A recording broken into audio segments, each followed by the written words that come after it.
e azul, Malaka.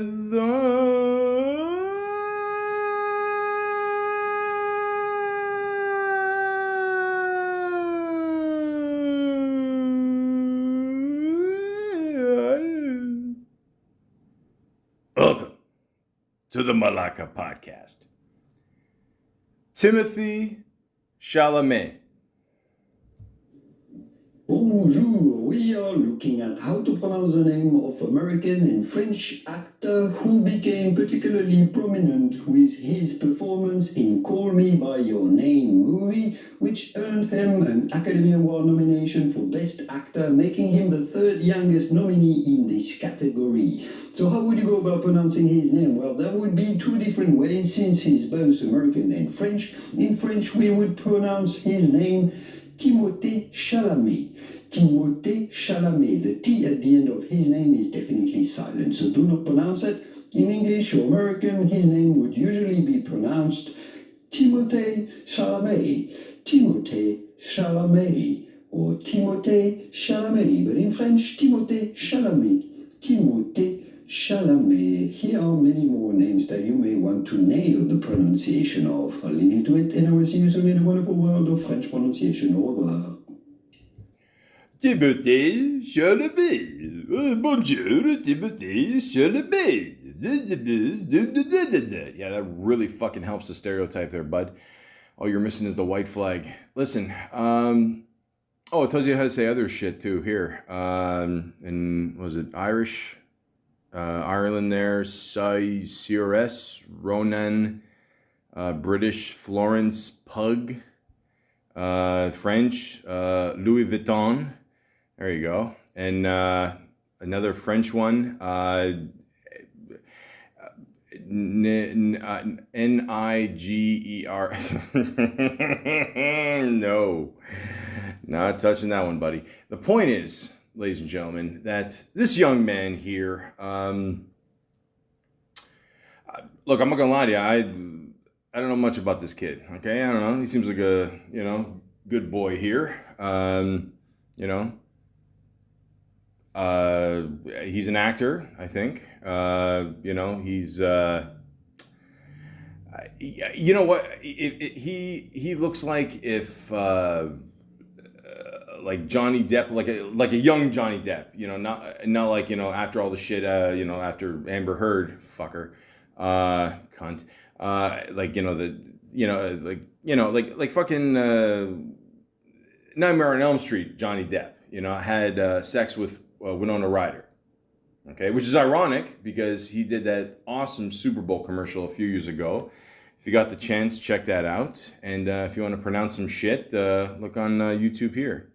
How to pronounce Timothée Chalamet correctly. American, French, English pronunciation. There you go. Thank you, YouTube. And thank you, YouTube, for,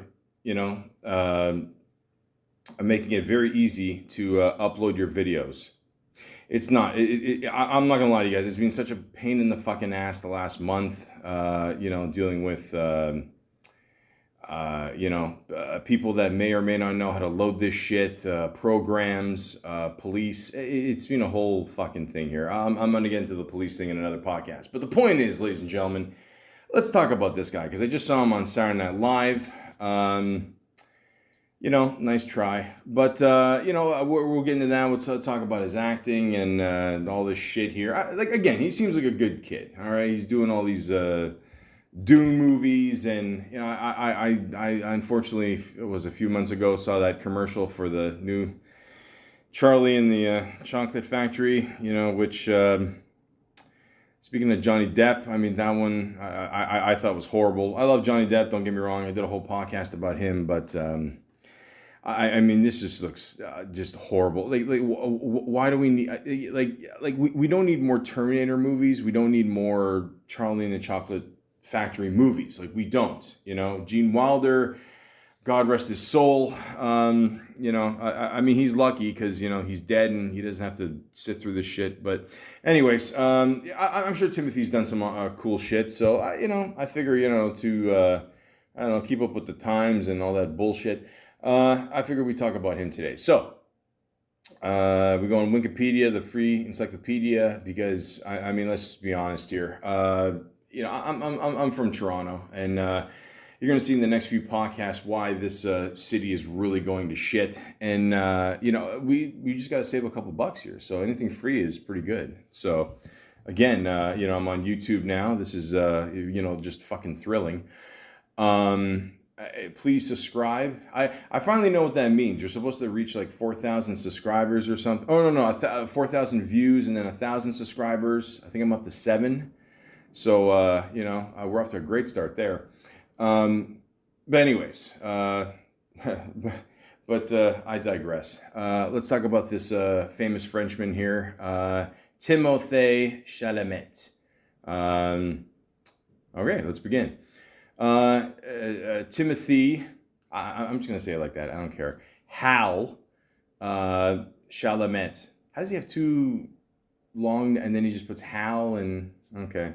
Did you guys ever see Shallow Hal? That was a good one. Yeah. Other than that, I don't know anybody else named Hal. Born December 27th, 1995, is an American and French actor. He has received various accolades, including nominations for an Academy Award, 2 Golden Globe Awards, and 3 BAFTA Film Awards. Okay, so I'm pretty sure at this point, like I don't think he's even, well, no, wait, 95. Let's do some math here. So let's do some Howard Stern math, because I always like the way he does it. So 95 to 2000, that's 5. 2020 or 2020. Thanks COVID. That's 25, so another 3. Yeah, he's 28. So he's not even 30 yet, and he's already part of the I can spend the rest of my life on my back life club, which is basically guys like Brad Pitt, Usher. They could just they can literally wake up every day in bed and just stay there. They can just have a good time. So that's cool, man. I get it. I'm not hating. I'm just saying. All right. Chalamet began his career as a teenager in television, appearing in the drama series Homeland in 2012. In 2014, he made his film debut in the comedy drama Men, Women, and Children, and appeared in Christopher Nolan's science fiction film Interstellar. He was in that, really? Fuck, I don't remember. Really? Okay. It was a good movie. I'm just saying, I don't remember. All right. Chalamet came to international attention with the lead role of a love-struck teenager in Luca. Oh, I'm gonna fuck this one up. I think this is my people too. Guadagnino's. That's I'm half Italian. Coming of age film Call Me by Your Name, earning him a nomination for the Academy Award for Best Actor, alongside supporting roles in Greta Gerwig's films Lady Bird and Little Women. He took on starring roles as drug addict Nick Shelf in the biopic Beautiful Boy, and a young cannibal in the name I just said there, romantic horror film Bones and All, which he also produced.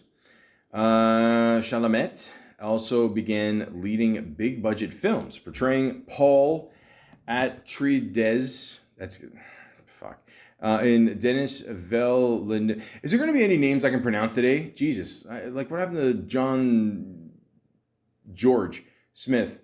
Science fiction film Dune. On stage, Chalamet starred in John Patrick Stanley's, finally, autobiographical play Prodigal Son in 2016, for which he won a Lucille Luttrell Award and gained a nomination for a Drama League Award. Off screen, he has been labeled as a sex symbol and a fashion icon. All right. Well, they say a lot of the styles come from France. It's basically they get their shit, and 6 months later, we get it after. It's kind of like a reverse technology thing with Japan there. They come up with futuristic shit, and then we get it later. So there you go. On Saturday Night Live, I did see him wear some kind of hoodie that was made of leather, so I don't know. I don't know, maybe it was cold one night, and I don't know, he was fucking an Italian woman, and I don't know, he got inspired. But the point is, ladies and gentlemen, this kid is, he's on his way. He's doing some cool shit, and there you go. So I went on mentalfloss.com. 12 surprising facts about Timothee Chalamet. Shows a picture of him trying to grow a mustache and some hair on his chin. I wouldn't bother. Okay, Timothee Chalamet went to high school with Ansel Elgort. I don't know who that is. Both Chalamet and Elgort attended New York City's La Guardia High School of Music and Art Performing Arts. Other famous alums include Jennifer Aniston. Okay, obviously I know her. Aquafina, she's funny. Nicki Minaj. Oh, she's got she will never be uncomfortable sitting. Elgort graduated in 2012. Chalamet in 2013. They were both popular. They were both like rock stars in a school full of rock stars. Harry Schiffman, the drama teacher who directed them in school plays and musicals, told Vanity Fair in 2018. Everybody recognized them as big, particularly gifted. Okay, there you go. Okay, he's wearing a backwards pink hat. I mean, you do what you gotta do. Yeah, I have no idea who Ansel. Here, let me give me a second here. Let's figure this out here. Ansel Elgort. Okay, here we go. Thank you, Google. This guy looks familiar. I don't know why. Well, what has he been in? West Side Story. Well, clearly I didn't see that. That's the remake. I don't know. I couldn't get through the first one. I don't know. Billionaires Boys Club. I don't know. It's kind of like a poor man's version of Wolf on Wall Street. But I don't know. Teach his own. Oh, The Baby Driver. That's the Malaka. There you go. Okay. All right. Cool. That was a good movie. Any movie that you can do. People still like, and Kevin Spacey was in it. You're doing all right. So there you go. Okay, so that's who that is. Yeah, these guys probably got a lot of puss. Back when Chalamet was in high school or a high school student, he created a musical video as Little Timmy Tim for his statistics teacher. 4 years after graduated when he shot to stardom, thanks to Call Me By Your Name in 2017, that video went viral. Ellen DeGeneres even played the clip during an appearance on her show and learned that scaring people and treating your staff like shit is not the way to go. I'm sorry, I just added that. What to say here? The learn that despite all the effort, it doesn't help if you look like Owen Wilson. No, I'm sorry. I added that one too. I heard somebody say that one time. The teacher only gave him a D+ grade.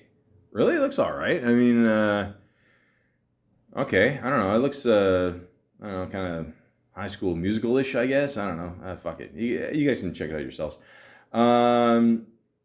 Yeah. So I missed the one factor. Yeah, Timothee. Yeah, he's a rapper, alter ego, Little Timothy Tim. Wow. Okay. Yeah, white guy doing rap. Never seen that. Okay. Yeah, it's even. I don't know. There's something sadder about it when it's French. But okay. I don't know. White rap. I mean, look. There's Eminem. MGK fucked up. I mean, he had to switch genres. It's not for everybody. You know what I mean? Does this generation even know the pains and trials of Vanilla Ice? Do you know that Mark Wahlberg actually made a hit song one time? He did. It did happen.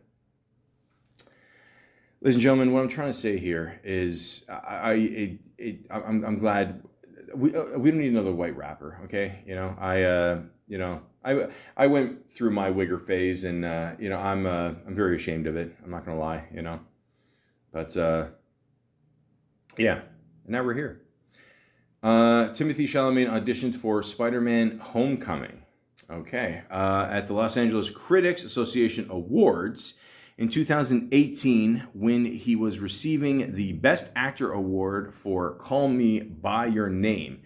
Chalamet shared a story about auditioning for Spider-Man: Homecoming. I read twice and I left sweating in a total panic, he told the audience. Per The Hollywood Reporter, it's unclear whether he read for the actual role of Peter Parker, Spider-Man, or someone else. But, the door remains open for a future Marvel Cinematic Universe appearance. Oh boy. Yeah, that's what we need in movies. More AI. Ladies and gentlemen, I mean, the writer's strike is done. The actor strike just ended there. He made a mention on that on Saturday Night Live, too. I'm glad to, and it was a whole thing with AI and, I don't know, getting control of that. And it just, you know, we need real people. You know what I mean? I just want to put that out there. Unless the movie's, you know,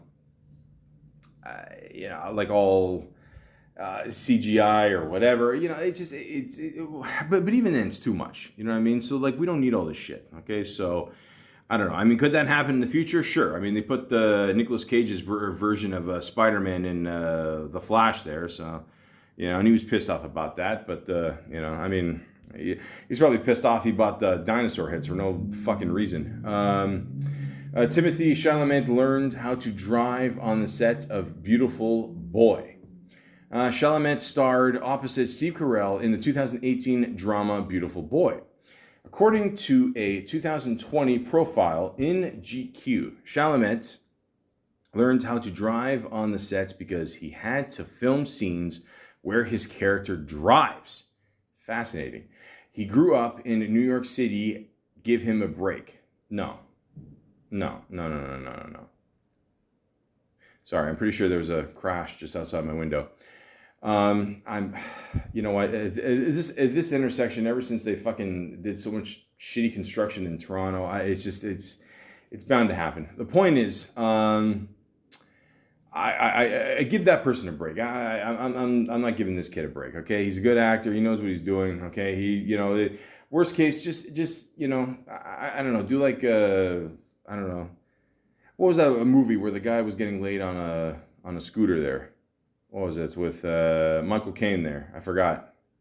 And then the other guy did his own version there. Alfie, there you go. Yeah. The guy that what's his name? Fuck, I forgot his name. The fuck was his name? Jude Law. There you go. Yeah. Which, by the way, for all guys out there, you know, like again, if you're married and you get like a hot maid, you know, don't get a hot maid. I mean, get a maid that looks like me. You know what I mean? Like, come on, you know, you end up fucking her, whatever. But the point is, yeah, he learned to drive. You know, Timothee Chalamet brought bagels to a film premiere. Buddy, stop stealing my moves. After he spotted grabbing a bagel at Tompkins Square Bagels in New York City. Which, by the way, let me just say this, okay? If you've never been to New York City, the bagels there are insane. I mean, they are absolutely beautiful. I mean, they're like the size of Frisbees, and you get a marble bagel, you know, a little mixed grain, all that shit, whatever. I mean, they're literally the size of my fat ass head. I mean, they were beautiful. You put some salmon in there, some cream cheese. Oh, okay, so... You know, so the kid learned something from New York City. That's good. A fan asked if Chalamet was bringing some to New York premiere of The King, and he did. According to reports, he brought a bag full of bagels and doled them out to fans.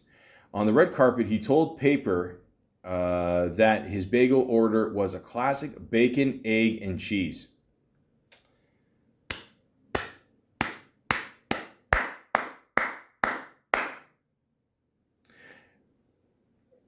The kid knows his shit. Okay. So okay. Listen. I don't know much about this kid. Okay, but if he's eating shit like this, his metabolism is fucking awesome, which is another reason to hate on him. But again, he seems like a good kid. He'll you know hopefully he'll get fatter when he's I don't know, like 45. Timothy Chalamet is best friends with, so I'm gonna fuck this one up. Saoirse Ronan, he thinks. She looks familiar. Yeah, I've seen her in. Oh, she was the one in the movie that. I'll review in a bit. Chalamet was worked or has worked with Miss Ronan twice in Lady Bird and Little Women, both films directed by Greta Gerwig. Miss Rowan said, one of my best friends in the world. And at least I think we're best friends, he told GQ in 2020 while promoting Little Women. Okay, well, young man, you're going to have to learn the difference between having a woman as a friend and, a woman as a, how do I put this? Potential. Okay. Now, listen. I'm not gonna lie. I mean, there's been things. Listen. One time I talked to this girl online for I'm gonna say off and on 10 years. Never even met her. Okay. 10 years later, we said finally let's just meet up. We met up. Oh, she was fucking awesome. Blonde, bombshell, very beautiful big eyes, and and after that, I never saw her again. Talked to her a few times, whatever. But just. But yeah, like it happens, What I'm trying to say here is you got to determine if you're friends with this woman or, what's going on here. I don't know. She could be thinking the same thing. So I don't know. But again, friends are hard to come by in this world. Good ones anyway, Especially with women too, because women, I like as you get older, you value like a woman's opinion on like certain things and all that. Like when you're young, dumb, and full of cum, you're just jizzing all over the place. Like you don't give a fuck about what anybody has to say, and yeah. But when you grow up, women are, and again, I'm not trying to, look like a good guy or nothing, because I'm, people that know me, I'm not.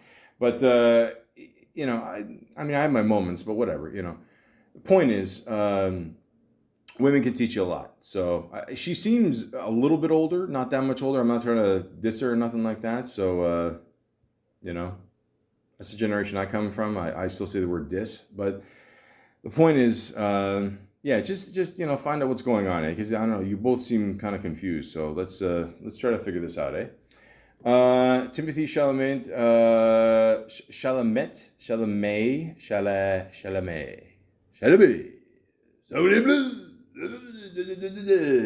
fuck, I don't know. Everybody thinks they speak, people speak French in Canada. I mean, I'm fucking Greek and Italian. I mean, you couldn't tell by my attitude. But I don't know. All I know is je suis, tu es, il est, elle est, nous sommes, vous êtes, ils ont, elles ont. That shit is burned in my fucking memory, and it won't go. Like since it was a ninth grade French. Okay, and I don't know. He is, they is, she is. What the fuck? I don't know. I don't care. You can tell by this podcast, I barely speak English. Chalamet spent a year at Columbia. You see, I just stuttered there. There you go. University studying. I did it again. Cultural anthropology. Yeah, for some reason I didn't study on that word. Go fuck. Go figure. Forget it. Shut up, Mike. Just as his career started taking off, he ended up dropping out after his first year in 2014, just before the release of Interstellar, his first major motion picture role. I just couldn't figure out the balance, he told Interview magazine, of juggling a budding career with college. So I left school after a year, got an apartment in the Bronx. Now keep in mind, ladies and gentlemen, I've been in New York a few times. And by a few times, I mean once. It's really nice. I love it. Now I've heard, the whole gentrification, basically that's a nice way of saying that the neighborhood has gone extremely white. So I'm pretty sure Timothy would not be pulling this shit in 1985. So I'm sure, his agents or whatever told him, look, man, you can do it now. You know, I mean, there's a Starbucks on the corner now. You're good. Don't worry about it. Where I had some family years ago. No, you didn't. And have since been getting a nice, steady stream of work. There you go. Okay. There you go. Okay. I tell you, man, like with these ladies, you got to worry about some other streaming. Just, you know, all I'm saying is just, you know, again, I'm sure, you know, a lot of women are, you know, throwing themselves at you. You know, a few of them are kind of like, you know, is he, you know, you you never know. I don't know. I mean, you know, you don't know. You don't, and again, like Seinfeld, like there's nothing wrong with that. I'm just saying, you know the guy from the lead guy from Prison Break, he's gay. Do you know that? I didn't know that. I found that years ago. You think to yourself, oh, this guy's, you know, just you know, again, you know, part of the laying on the bed club, and that's it. Just, you know, putting your hands behind your head and enjoying the ride. Yeah, I mean, I'm sure he is now for, you know, the other way. What I'm saying is, you know, just figure out what's going on with you and your female friends. That's all. You know, you don't want to cause shit on, you know, trouble on set or nothing like that. I'm teaching you. Listen, like, what do I know? What do I know? I look like if, you know, Vince Vaughn, Kevin James, and Jack Black had a kid. Okay, you know, does it get me laid sometimes? I mean, yeah. But the point is, you know, just, you know, settle that shit. That's all. That's all I'm saying. It'll probably be the last time I bring this up. Timothee Chalamet is bilingual. Chalamet's father is French, and he himself is fluent in the language. Shocker. He's even done full interviews in French and speaking with Matthew McConaughey for Interview magazine. Chalamet said that he was fairly confident in his Italian skills after having filmed Call Me By Your Name there for 3 months. There you go. There you go. That's it. You know, just, you know, because French guys never get laid, you know.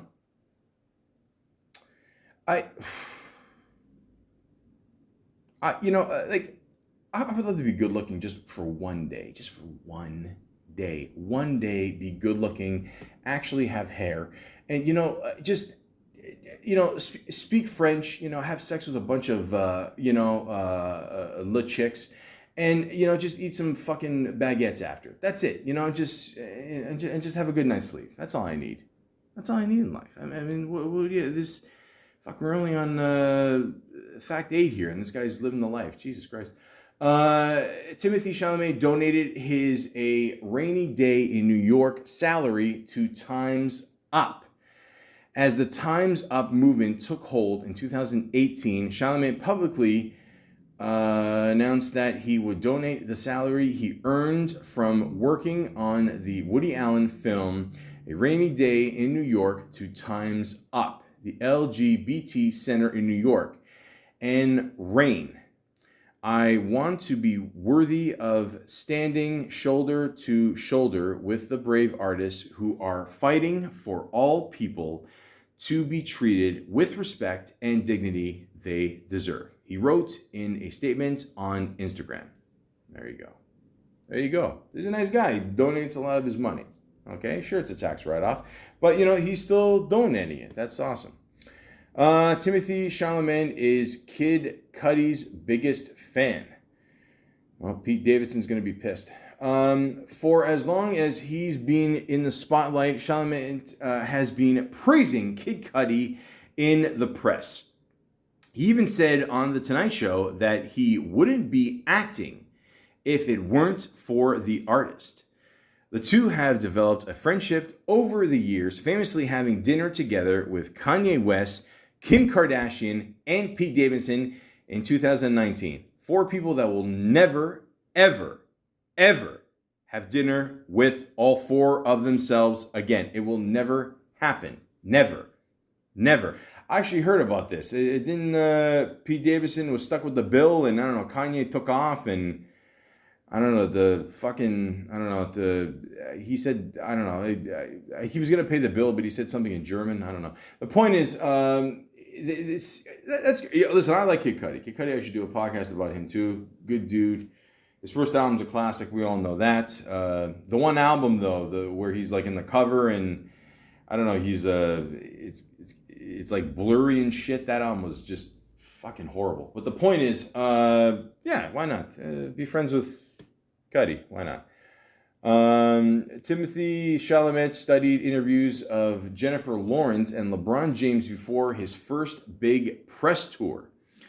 To prepare for his first major press tour, Call Me By Your Name in 2017, Chalamet told Vulture that he went back and watched videos of Jennifer Lawrence and LeBron James to see how they handled the press early in their careers. When I got back to watch Jennifer's early press kits, or even LeBron's, I'm so impressed because they were so poised and well-spoken, he said at the time. What, a black guy can't sound well-spoken? Jesus, Tim. My God. I'm kidding. But that one last Jennifer Lawrence movie, the one where, I don't know, she has to go out with a younger dude or something. Man, that movie, listen, it wasn't for Cocaine Bear. That movie would be the worst movie of the year, for sure. Jennifer's got I like her. She's cool. I know they call her the next Julia Roberts and all that shit. But, yeah, she's got to go back to making good movies again. This is, come on. But the point is, yeah, that's what you do. I mean, let's be honest. If you're from, I guess technically he's a foreigner, I guess, right? Because he's French and whatever. And, yeah, you learn to pick up certain traits that certain A-listers have, so your skill will be better. There you go. Timothée Chalamet really, really loves The Office. Well, who doesn't? Except for those last 2 seasons. They're fucking horrible. I talked about that in my Steve Carell podcast. Oof, check out those archives. Jesus.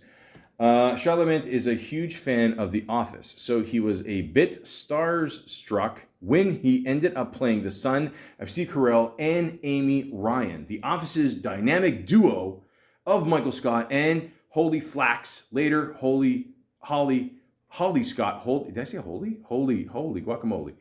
Shout out to Nori and Drink Champs. Holly Scott, there you go, in Beautiful Boy. He actually kept his fandom a secret while they were filming. I didn't want to weird him out, Chalamet told W Magazine. Carell only found out about Chalamet's Dunder Mifflin obsession when they were promoting the film. Okay, well, that's all the facts, ladies and gentlemen. Yeah. Okay, so, he likes good rap music. He likes The Office. He's donating money. He used to be a wigger. Now he's not. Thank God. But yeah, that's it. That's pretty much it. Yeah, seems like a good kid. Good kid, man. Good. He seems like a good dude. Just looking on IMDb here if there's any more other facts. Yeah, it's pretty much it. I think I said everything. So there you go. Also uses a French passport. Wow, couldn't figure that one out. Okay, so like always, ladies and gentlemen, I like to go on IMDb, not Rotten Tomatoes.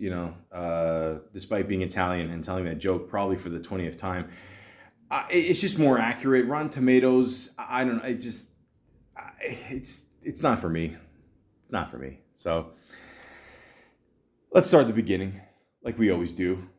And Mr. Timothée here, Chalamet, first job was all the way in 2008. Oh, God, those were, wow, such a long time ago. A little thing or short called Sweet Tooth, where he played Samuel as Timothée Chalamet. Sweet Tooth. Okay. Play diabetic? No. Young Sam and his sister Edwina are hiding in the garden of an isolated cottage.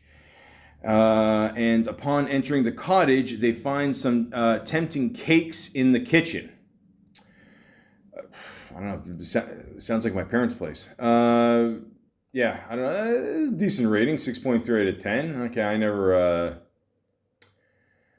saw this one, but there you go. So hey, you gotta start somewhere, right? There you go. So yeah, and he was in a short called Clown. Not the best rating, 4.4 out of 10, but he plays Clown Boy. Who doesn't want to play a clown? Then he was in Law and Order because that's what it takes to be an actor in this business, ladies and gentlemen. You have to either be in Law and Order, CIS. You got to be in some kind of fucking thing where, at some point of the show, they go, "Hey kid, yeah, we got a couple of questions for you. Did you see anything?" Well, I don't know. I mean, the guy, just he seemed like a normal guy. I don't know. I saw him the odd times. I bummed him a smoke, and that's it. Okay, if we need you, we'll reach you. Okay, no problem. That's it. You go, you have a little walk on. That's it. He played Eric Foley, Nick Foley's kid. Loving Leah is a TV movie he did. Young Jake. Okay. Royal Pains. Maybe it's the French version of Growing Pains. I don't know. Homeland. Okay, so this movie, the show is really praised. I don't know. I only watched the first few episodes. I personally couldn't get into it. It's got Claire Danes in there, Mandy Patinkin, Damian Lewis, who recently just finished. They just finished the show Billions. He was fucking great in that. He's the guy that played Steve McQueen in Once Upon a Time in Hollywood. He was briefly in that one there. F. Murray Abraham, if you remember a certain helicopter scene in Scarface. Point is, ladies and gentlemen, this is an okay show. Not my cup of tea. I don't know. Like, to me, it's one of those shows that the last 2 minutes, everything happens. You know what I mean? But I don't know. He was I don't know. I don't remember seeing him in the show, to be honest. But I don't know. There you go. So I don't know. If you want to check it out, it's up to you. Then he was in a movie, Trooper, TV movie. Men, Women, and Children. Okay, so they cover all the bases there. That's good. Worst Friends. Yeah, not the best rating. Spinners. Whenever you call me, I'll be there. I don't think it has anything to do with that. Interstellar. Okay, here we go. So this is where, yeah. Listen, you get to work with Matthew McConaughey, Christopher Nolan. It's not a bad life. Okay, I'm sure Matthew McConaughey gets some really good weed, so that's awesome. 8.7 out of 10. It's pretty good. Not bad. Christopher Nolan, who's yet to make a bad movie. So yeah, it's a pretty good experience for him. This movie is pretty trippy, especially that last scene at the end. I don't want to even give away anything really about what happens in this movie. It's one of those things you should just see for yourself. But obviously, who Christopher Nolan is. It says here, when Earth becomes uninhabitable in the future, a farmer and an ex-NASA pilot, Joseph Cooper, is tasked to pilot a spacecraft along with the team of researchers to find a new planet for humans. There you go.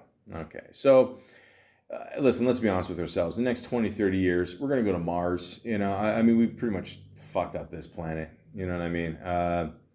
I mean, like I said, I live in Toronto. I mean, if you take a streetcar at nighttime, you'll see how bad it's gotten. But the point is, ladies and gentlemen, could this happen in the future? I don't know. I don't know. I mean, it could.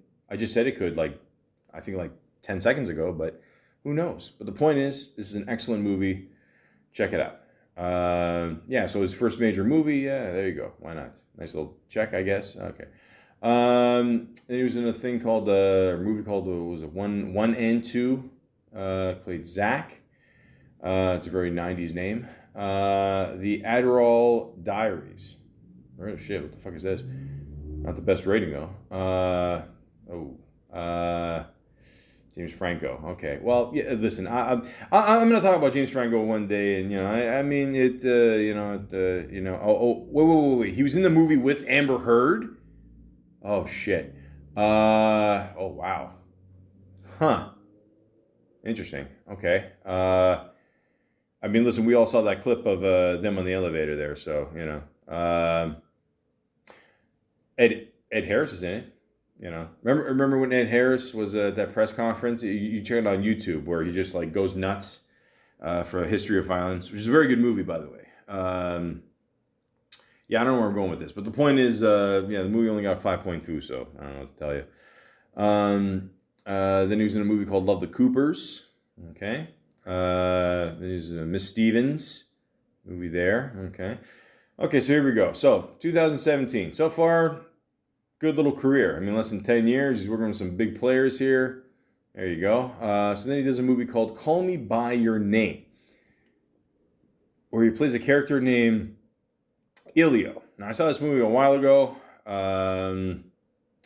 Actually, it's funny about this movie. Yeah, it was either, yeah, I was going to see, I think I told this story before where like I worked for a company and I don't know, I was in some kind of mall or something. Well, it was a mall. And then I decided to, I said, fuck it. You know, I'm going to go see a movie while I'm at work during my shift. And I did. I got away with it. So I remember this movie at the time was out, and it was I never really heard of this movie, so I didn't choose this one. So instead, I chose Jumanji, the first one with Kevin Hart and The Rock. There, yeah, I'm not that old, guys. Relax. Yeah, but I did end up seeing this movie later. It was a good little movie. It's all right. It says here, 1980s Italy. Romance blossoms between a 17-year-old student and the old man hired as his father's research assistant. Okay, so, ladies and gentlemen, I'll just say this. I'm half Italian. I mean, it could be 2023. My people would not be understanding of this. I'm just keeping it real. I'm just, you know, it is what it is. In today's world, me personally, I don't give a shit. You know what I mean? Okay? It's all good. You do what you got to do. Whatever makes you happy. You want to fall in love with a woman, a guy, fucking pine tree, go for it. I don't care. That's it. That's it. So, good little movie. Got him a lot of attention. Like I said, it got him... did he win the award or he lost? Or I forgot. I don't know. But the point is, this got him a lot of recognition, you know, and pretty much brought his career to the next level. So, there you go.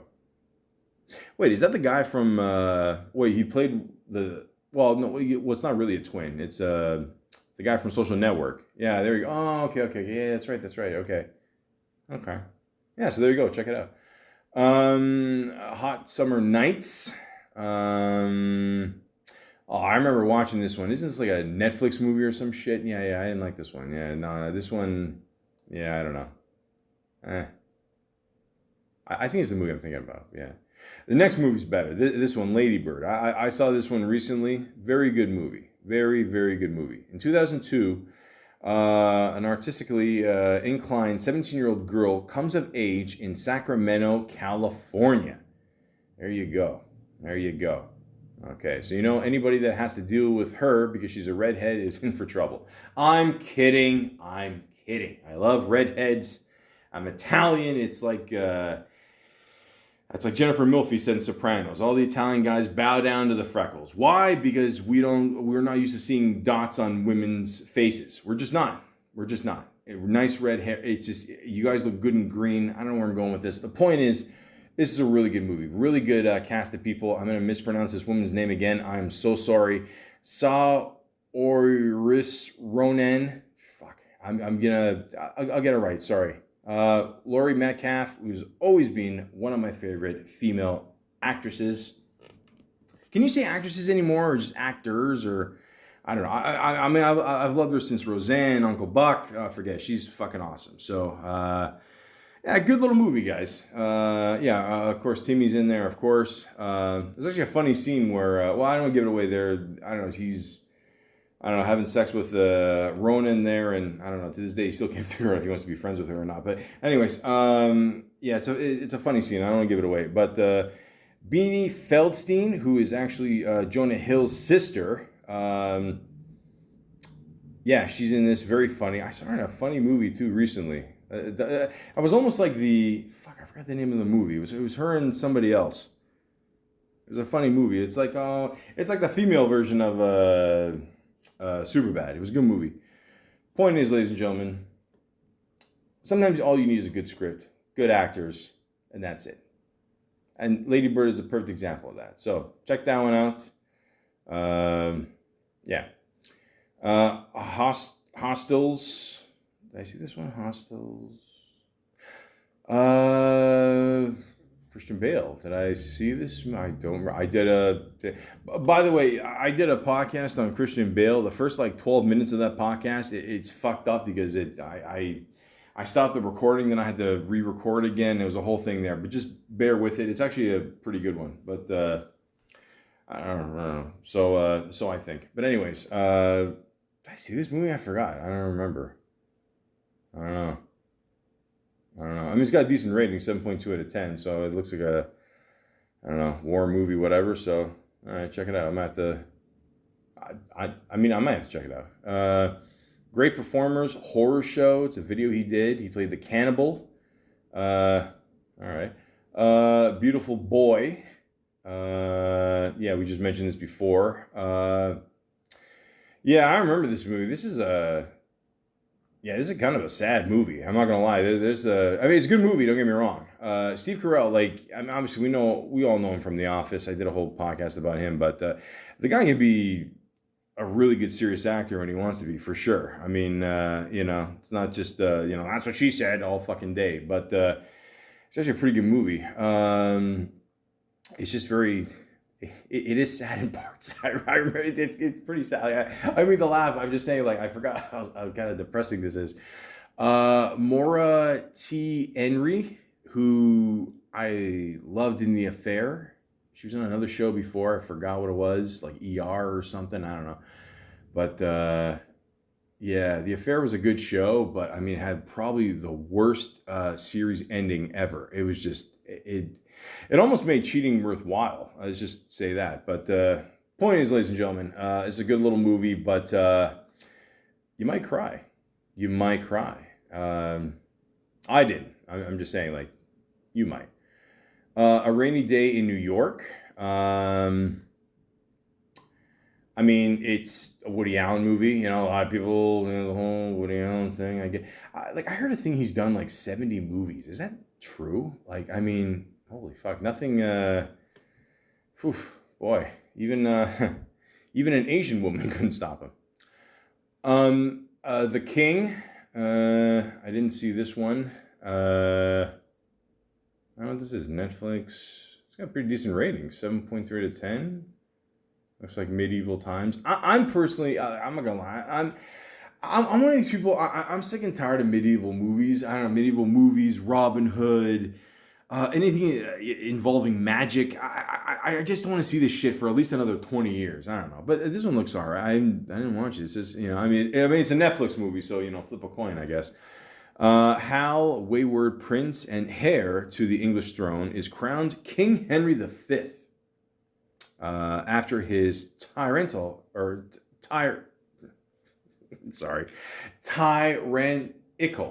you go. Yeah. All right. Earn that money. I've made a dime off this podcast. Yeah, I just want people to know that. Please subscribe. Father dies. Now the young king must navigate palace politics, the war his father left behind, and the emotional strings of his past. Oh God. Oh Christ! You gotta inherit your parents. Holy shit! What the fuck is that? That's sorry, ladies and gentlemen. I just saw what's his name there? The new Batman there in some really crazy makeup there. Okay, the point is, I don't know, whatever your parents fucked up in, you gotta inherit. It's a whole thing there. Hey mom, hey dad, how's it going? The point is, Joel Egerton, he's a good actor. Point is, I haven't seen this one. It looks pretty good. I mean, 7.3 out of 10 on Netflix is like, I don't know, pretty much an 8.5 anywhere else. Robert Pattinson, that's his name. There you go. Okay. All right, yeah, fuck it, I'll check it out. Why not? I don't know. It can't be worse than that. What's that movie that came out recently? About I don't know. It looks like I don't know, some kind of horror flick about the I don't know, evil Chuck E. Cheese or some shit. It's based on a video game. Five Nights at Freddy's. There you go. Oh Christ, what a piece of shit. The point is, I mean, God, we could use some good movies again. But again, Yeah, check it out if you want. Little Women. I think I saw this one. I think so. I'm pretty sure I did. I think so. Yeah, so he's in this one. I mean, sometimes, listen, when you're an actor, sometimes, I mean, it just, women are all over the place, man. I mean, this is just, holy cow. Joe March reflects back and forth on her life, telling the beloved story of the March sisters. 4 young women, each determined to live life on their own terms. You fucking tell them. That's it. You do whatever the fuck you got to do. That's it. I tell women that all the time.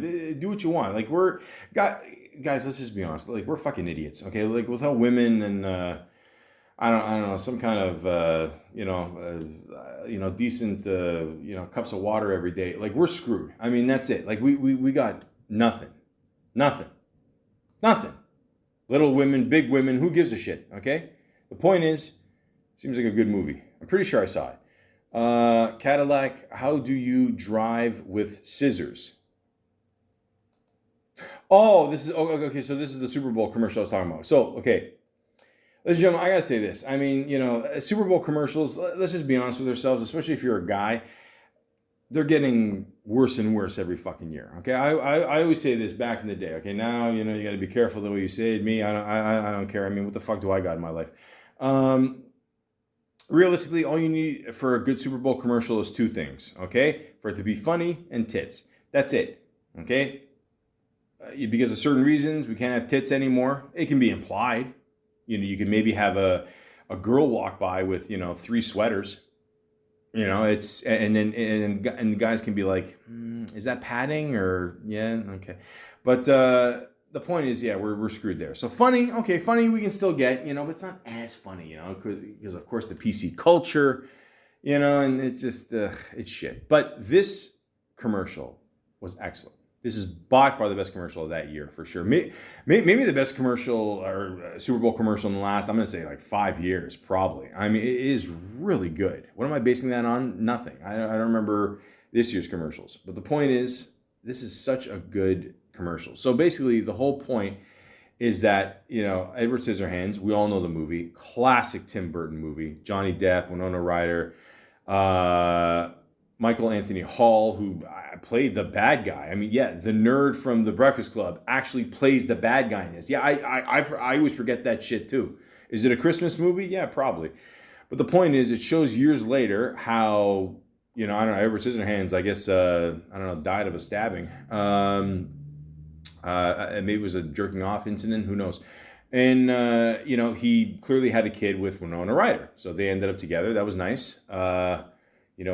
Before she became like 120 at the end of the movie. Holy shit. I think she's related to the woman from Titanic. But the point is,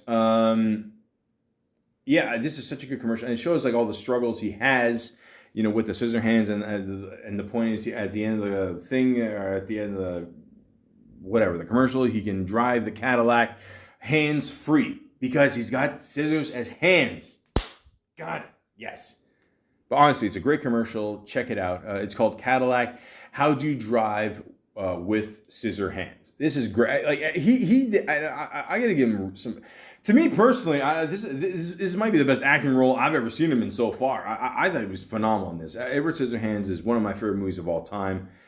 I'll tell you a little short story. So I remember that and Home Alone came out at the same time. I remember distinctively being in like the front door hallway in my house there. And my parents were like, what do you want to go see? You want to go see Home Alone or you want to go see Thing? I'm thinking in my head, I'm like, man, everyone's seen Home. Edward Scissorhands just looks fucking trippy to me. I want to see this shit. Okay, which I guess says a lot about my personality. But the point is, I could barely see over the seat. I remember that, and I was like, man, I was just blown away. Tim Burton, you're a fucking genius. I love you. I got to do a podcast on him one day, but But it ended up working out because I remember one time we picked up my mom like a week or 2 later or whatever downtown, and then my mom starts running to the car sort of, and she just like just goes right to the window and shows me the VHS of Home Alone. So don't worry about me, guys. Everything worked out. So, but the point is, I love this movie, and I think they did just a phenomenal job with this commercial. It's about like a minute and a half. It's well worth seeing. Definitely check it out. 8.1 out of 10 rating. Well deserved for sure. So, yeah, guys, whenever you got a chance, check out this commercial. I'm sure a lot of you have already seen it, but props to Mr. Timothy here for doing a great job. I mean, he must have studied the movie and the movements and all that. Like even the facial expressions when he's just sitting there, and Edward Scissorhands always looked kind of sad, but I think that was just his face. You know what I mean? Like, I think he did just such a great job with this. So props to him on that one for sure. So when you got a chance, check it out. The French Dispatch. Okay, well, now he's going back to his roots. Of course he is. Why not?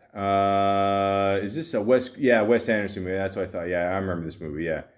This one's all right. Yeah. It's not his best, not his worst. I mean, all of Wes Anderson movies are pretty good. I mean, they got their own little quirky style and all that. Usually gets the same people there. Of course, Benicio del Toro, I don't know, I think steals the show with his, weird performance. But then again, he's one of my favorite actors. Okay, definitely got to do a podcast on him one day. But look at this cast. Benicio, Adrian Brody, which, by the way, again, I want to say, did a phenomenal job with the LA Lakers show there, which I don't know what the fuck Showtime was thinking canceling that show.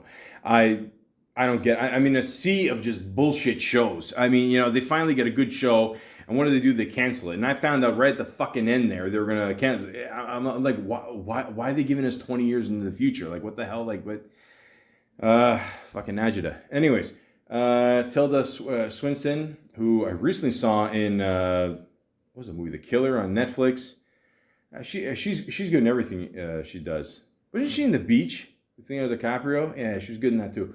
Leah Seydoux, Frances McDormand, Timothy, of course, Linda Cordry, I think, Jeffrey Wright, Bill Murray, Owen Wilson. Owen Wilson is always good in these Wes Anderson movies. I made a podcast about why I hate Owen Wilson. I hate him because he does the same fucking character in every movie. These ones, whatever. Point is, Henry Winkler, Fonzie. He was supposed to be in Grease, apparently. He turned down the role. I don't know. I'm just full of useless facts. The point is, ladies and gentlemen, good little movie. Wes Anderson, he never disappoints. He calls you, you pick up the phone, you do the movie. That's it. Oh, we're almost there. Dune. Okay, so Dune is a remake or rebirth, or I don't know what the fuck they call these things anyway. I love David Lynch. Don't get me wrong. I'm almost positive David Lynch did his version of Dune for the paycheck. I mean, it's not his style. We all know that. If you're a true David Lynch fan, we all know that. It's nothing like Blue Velvet. But the point is, I tried watching this. I don't know. I'm not in the sci-fi, man. I can't. I know I look like a guy that masturbates to fucking Chewbacca, but I can't do it. I can't do it. I don't know. I tried watching a little bit of this. I zoned out. So I don't know. But it's got an 8 out of 10. If that's your thing, yeah, that's your thing. So that's his franchise. There you go. So the guy's worked with some heavy hitters so far, and now he's probably going to make 10 Dune movies. So salute to him. Don't Look Up, which I completely forgot this guy was in this one. Adam McKay, who I love, always makes funny movies. A lot of people shit on this movie. I don't know why.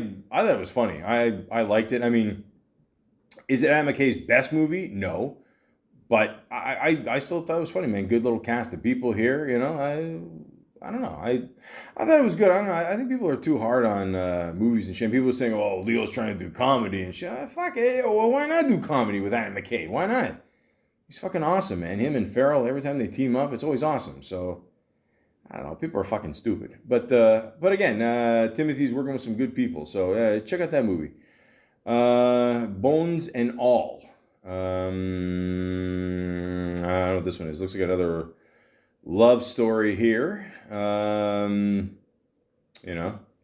Ladies like that, I guess. 6.8. 0.1 off of. The point is, I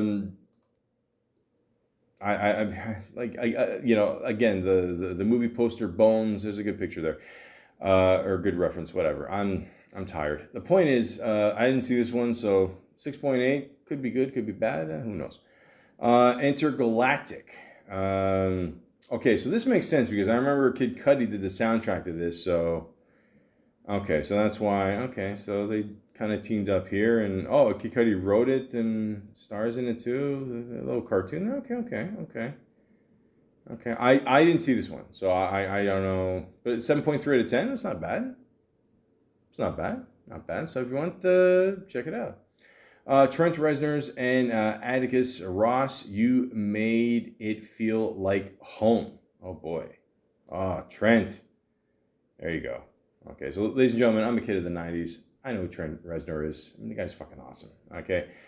Okay, so he made the track. I didn't hear this track yet, so I'm going to have to... okay, so, all right. I got something to do tonight. That's good. Okay. And the last thing he's done is 2023, so I'm assuming this movie's coming out soon, is Bleu de Chanel. Well, it's already got a rating, so I guess it's already out. Oh, no. Oh, no, this is... Oh, okay. No, I know what this is. This is... No, I don't know what this is. Okay, so on Saturday Night Live, he said he did a thing about... with Martin Scorsese doing some kind of ad for a perfume or something, and I almost say is this, Marty, I love you, but I mean, they better pay you a shit ton of money to do this. I mean, I'm just saying. But yeah, okay, so maybe he was a part of this, or no, because this here it was directed by Mario Sorrenti. Okay, so okay, so maybe he was a part of this. I don't know, but it's got a rating of 8.2 out of 10. Okay, so okay, all right. Well, there you go. Listen, the promos will come in. Okay, if people ask you, to be a cologne commercial, if they want you to play a guitar in a cologne commercial like Johnny Depp, you fucking do it. Why not? Okay, so there you go. And he's got 3 upcoming things happening. Okay, so he's got what's it called? A Complete Unknown, where he's playing Bob Dylan. Really? Huh. No shit. Shit.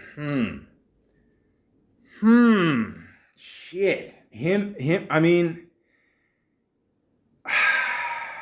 huh.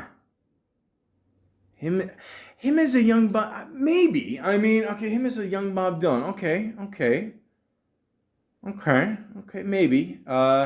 Benedict Cumberbatch as Pete Seeger. Huh.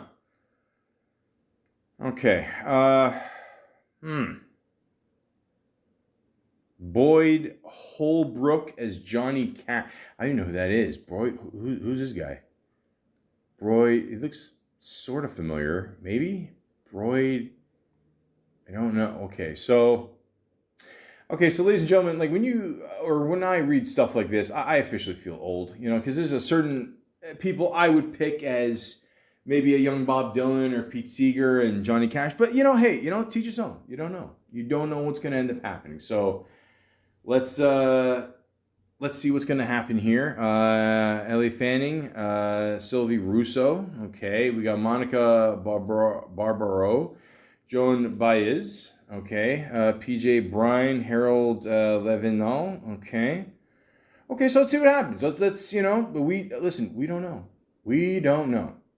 Okay, I'm sure when we heard of Joaquin Phoenix there playing Johnny Cash, we weren't sure, we weren't 100% on that, but he killed it. So let's let's just don't fuck this up. Don't listen, Timothy. Okay, you seem like a good kid so far. Okay, you did a good job with the whole Dollarama scissors, but just don't fuck this up. Do not fuck this up. You got a lot of Dylanites out there, man. I'm telling you, like don't. You got to master that voice. Okay? Don't do it like me. Okay, just saying. All right, do the right thing. Then he's gonna be in Dune Part 2. Yeah, no shit. Money. And then fuck. Yeah, I gotta talk about this, eh? Okay. And then they're gonna make another Wonka movie, or they did make another Wonka movie. It's gonna come out soon, and fuck. Man, fuck me, Jesus Christ. And then he's gonna play Willy Wonka. Okay. I heard he got $9 million for this role. And Hugh Grant for some reason is playing the Oompa Loompa, and he's in a glass jar for some reason. How can he breathe? Who knows? I will say this about Hugh Grant. I'm not gonna lie. I mean, a lot of people shit on that guy, but I mean, there's this clip of the recent Oscars, and someone asked him like, what are you wearing, or what are you doing here? He's like, listen, I don't care. I'm just here for whatever. And people gave him shit for not. I'm like, bro, it's one of the most honest answers. I mean, because let's be honest, most people don't want to be there. I mean, they're afraid of getting slapped by a black guy. It just, look, it doesn't matter what color he is. The point is, who cares? He gave a good, honest answer. So. But why the fuck are they making another Wonka, man? I mean, listen, the Johnny Depp one to me was horrible. Horrible. It was horrible. They even talked to Gene Wilder about it after. He didn't like it. Why are they doing this? Is there no original ideas anymore? Did I just see fucking Mr. Bean play a priest? They showed a quick clip. Hold on. I gotta wait. I'm gonna see the cast here. Hold on. I'm almost positive that was Mr. Bean. No. It was, yeah. Roman Atkinson, yeah. Father Julius. Oh, gee, man, they gotta drag this guy into this too. Fuck. What's happening to movies, guys? Christ Almighty. I mean, why? And they're doing it before Christmas time. They want to cash in on that a few weeks before. Yeah, we all know the plan. Good Lord, why? Why? Based on The Extraordinary. I know what it's based on. Fuck, man. It's based on a great movie that wasn't respected when it came out. That only made 4 million, and then later became a cult classic. And I know the history, man. I know. I'm still waiting for that everlasting gobstopper to fucking fall in my lap. And then the other bald guy from Pawn Stars bought it, But the point is, why? Why do we need this? Why? 9 million? Okay, I get it. But the point is, listen, two things, Mr. Timothy, okay? Don't fuck up Bob Dylan. Don't fuck this up, okay? I'll probably check it out for curiosity. In the theaters, fuck no. But, and they got Hugh Grant, it's all, it looks weird, man. Why? You know what? But maybe he could save it. Maybe, you know what? If he's got that same attitude he did on the red carpet, then you know what? I might be down with that. But ladies and gentlemen, I know this world we're living in, everything's a remake, reboot, rebirth, fuck, whatever. Why? Why do we need it? Why? Who's directing this, by the way? At least give me that. Okay, Paul King. Okay. Sounds familiar. Why does it sound familiar? We did Paddington 2, Paddington 1. Okay, that makes sense.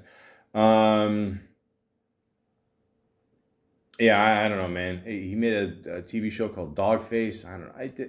Guys, don't fuck this up. I mean, at least learn from the Johnny Depp one, okay? Don't make him, show up halfway in the movie, okay? Don't make him fucking like a pedophile, most of these people, survived Epstein Island. Just fucking do the right thing here, okay? That's all I'm asking. Do your research. Well, the movie's already done, so we're all fucked here. But the point is, just hopefully it comes out decent. So, there you go. But that's it, ladies and gentlemen. No, it's not it, actually. Time to time, I like to talk about Saturday Night Live and talk about the person that hosted Saturday Night Live. So this works out perfectly because Mr. Timothy just hosted recently Saturday Night Live. So why not? It gives me a chance to talk about both, and here we go. That's it. You don't have to listen to me. You don't. But the point is, I like to talk about it. So if you don't mind, let's continue. So Timmy's hosting season 49, episode 4. Now, obviously, last year because of the writer's strike. Saturday Night Live was cut short.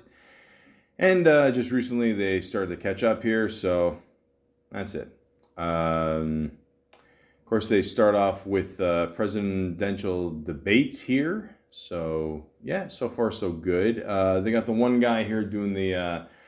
that's the thing, too. Like, I literally want... Like, I remember back in the day, I used to watch Saturday Night Live, and, like, I used to know everybody's name. Now, I still watch it, like, all the time, and I don't know half these people's names. I'm sorry. I'm not trying to be like a dick here. I just don't know these people's names. Like, so they got the one guy here who I don't know does the Donald Trump impersonation, and he's just saying, "Hey, I'm better than all these guys." And yeah, the sad fact is he is probably going to get elected again. I don't see why he wouldn't. I mean, I don't know. You got I don't know Biden there.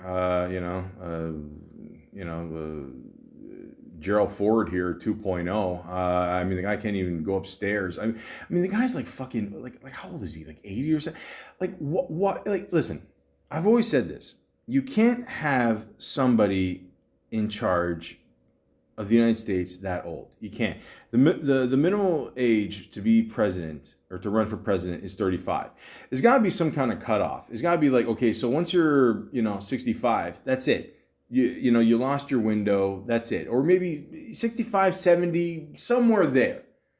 Okay? I mean, most people retire at that age. They don't think of, running one of the biggest countries in the world. Just stop it. I don't know. It's like a stupid contest at this point here, So, and then the king of the Malakas here, Donald Trump, he's probably going to win. I'll tell you one thing, though. This guy nails it with the voice every time. So, yeah, he did a good job here. I thought it was an okay opening sketch. I mean, nothing too crazy. I'll give it by the way, I give it ratings like anybody gives a fuck. I'll give it 7 out of 10. I thought it was funny, so I liked it. But yeah, and then they had good old Timothee here hosting it, and musical guest Boy Genius, who I'm not gonna lie, never heard of, and surprisingly, there's no boys in the band. It's like bare naked ladies, no broads. So the next thing here does the opening monologue. There, he does some kind of like. First of all, let's talk about this pimp coat he's wearing, the gold chalice here. Okay, yeah. I mean, if this isn't proof he's French, I don't know what does. But yeah, he does some kind of like weird rap or something. I guess that's making fun of him being like a rapper before or something. And I don't know, he's yeah, it's I don't know. And then Kenan Thompson there does a whole rap there, and a lot of people don't know this. Kenan Thompson has been part of the cast since 1985. A lot of I'm telling you, he's been there forever. The one woman there dresses up as Nicki Minaj. That's all right. That's cool. I don't know. As long as she doesn't dress up like Cardi B, I don't know. Because keep in mind, Cardi B has admitted that she used to drug guys and rob them. And yet somehow she still has a career. So this is where our music is today, ladies and gentlemen. So I don't know. What do I give this? I don't know. 5 out of 10. I don't know. I don't know. Then they did a skit here talking about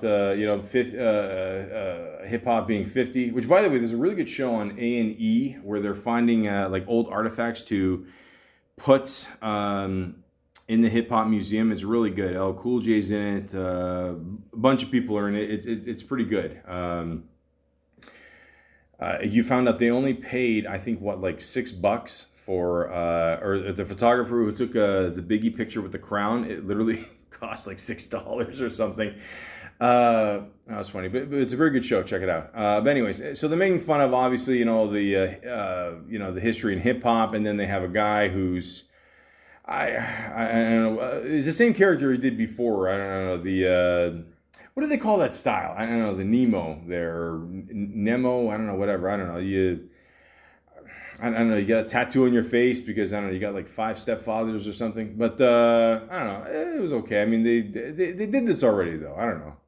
They did it before with, I don't know, when Pete Davidson was still on the show. So, yeah, I don't know. They make fun of Rick Rubin there. That was funny. Yeah, he's got like a yeah. But yeah, then it was a Keenan's character ends up spanking him because I mean most rappers I mean they deserve way worse than that. But that was okay. It's good for a little quick joke there. I don't know. I'll give it the 6.5. So now they did Britney Spears, who holy fuck. I mean she's just I don't know. I mean if you ever want something chopped up, just give her a call. Yeah. I mean, she chops up things with knives. She chopped up things when she was with Justin Timberlake. The point is, ladies and gentlemen, too much? Okay. The point is, she was doing this skit, whatever, and I read my book, but then like other people wanted to read my book. So Saturday Night Live does this from time to time, and they even had somebody made fun of Timothy there doing his thing there, and it was okay. It was all right. I like shit like that, so I'll give it 7 out of 10. And they had this one sketch where the girl here, she's calling the gym. Oh, I lost my purse, and then she's talking to these fucking Malakas here who I mean these guys. I mean let's just be honest. If they don't have by the way, I forgot to say that they made fun of the speaking of Kevin James and my father. They made fun of Kevin James's meme in the one where he's like in the flannel shirt and he's like kind of grinning, and I know you've seen a bunch of it on Facebook. I don't know. They did one on him making fun of Fred Durst or something. I don't know. The point is, it was funny. So then all these, it's just making fun of these guys who lift weights at the gym there, and he appears in this one, Timothy. I don't think Timothy was in the last one, was he? Or I don't know. It happened. This happens so quick. No, he wasn't in it. So then he's in this one. They put the fake muscles and veins on him. It's a good little sketch. It's all right. I give it I don't know, 6.5 out of 10. And then the next one they had. Okay, so this is where again I feel old, or I don't know, people like. Okay, so this is the second time he's hosting Timothy, and then they did some kind of joke the first time about him with a horse, and this one they're doing a whole thing again with the horse, and it grew up and then it shrunk, and then I don't get it. I understand why this is funny. Yeah, like. Is he fucking the horse? Like, is that it? Like, is that like the joke, or I don't know? Like, is he? I don't know, dude. French guys really like horses, I guess. I don't get it. I don't get it. So I don't know. I give it like a fucking 3 out of 10. Then it shows the band here.